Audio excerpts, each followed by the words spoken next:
DMO1 75.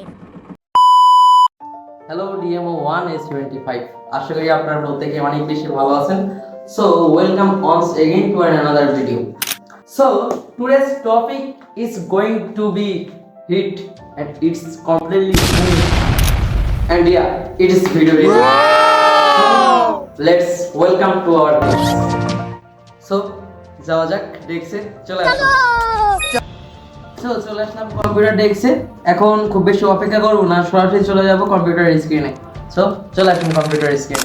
ক্যাপকাটের মধ্যে চলে আসলাম। এখন যে বিষয়টা আমরা এখান থেকে এডিটটা করব সেটা হচ্ছে আমরা একটা ইন্ট্রো তৈরি করব। একটা ইন্ট্রো আমরা তৈরি করব।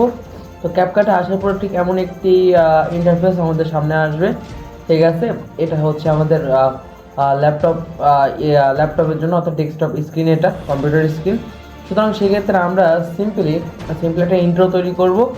জাস্ট আমরা এখানে লাইব্রেরিতে অনেকগুলা বিষয় থাকে, সেখান থেকে আমরা এখানে ক্লিক করার পরবর্তীতে আমরা চাইলে এটাও ইউজ করতে পারি, অথবা যদি আমি এটা একটু দেখি তাহলে দেখা যাক আমি তো ডাউনলোড দিই।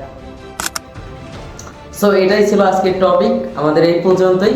তো আমাদের আজকের টপিক আমরা এই পর্যন্ত ক্লোজ করতেছি। সেই পর্যন্ত আপনি ভালো থাকবেন, সুস্থ থাকবেন এবং নিজের খেয়াল রাখবেন। এবং ভিডিওটি যদি আপনার ভালো লাগে তাহলে অবশ্যই লাইক, কমেন্ট এবং সাবস্ক্রাইব করে পাশে থাকবেন। So take care.